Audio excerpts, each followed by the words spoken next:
Lok Sabha election પહેલા ગુજરાતમાં રાજીનામું આપવા ધારાસભ્યોની જાણે કે હોડ લાગી ચૂકી છે।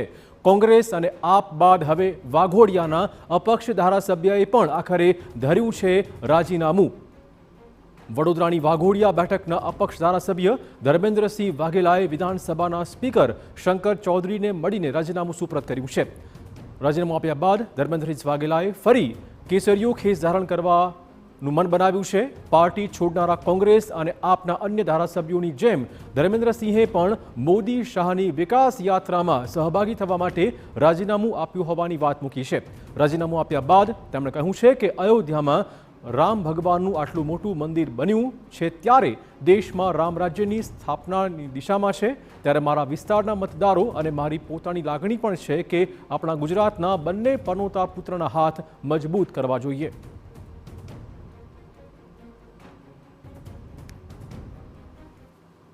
ભારતીય જનતા પાર્ટીથી ક્યારેય નારાજગી નહોતી અને ક્યારેય મેં પાર્ટીના કોઈ નારાજગી જેવો વિષય મારા માટે હતો જ નહીં।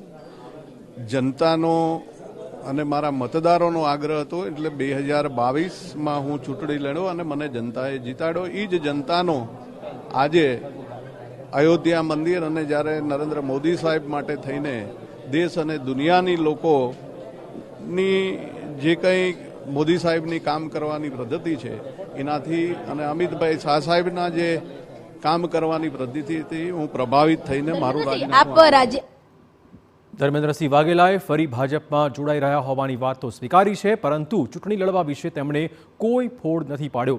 તેમણે કહ્યું છે કે હું મારા મત વિસ્તારના લોકોને સાથે લઈને ભાજપમાં જોડાઈશ।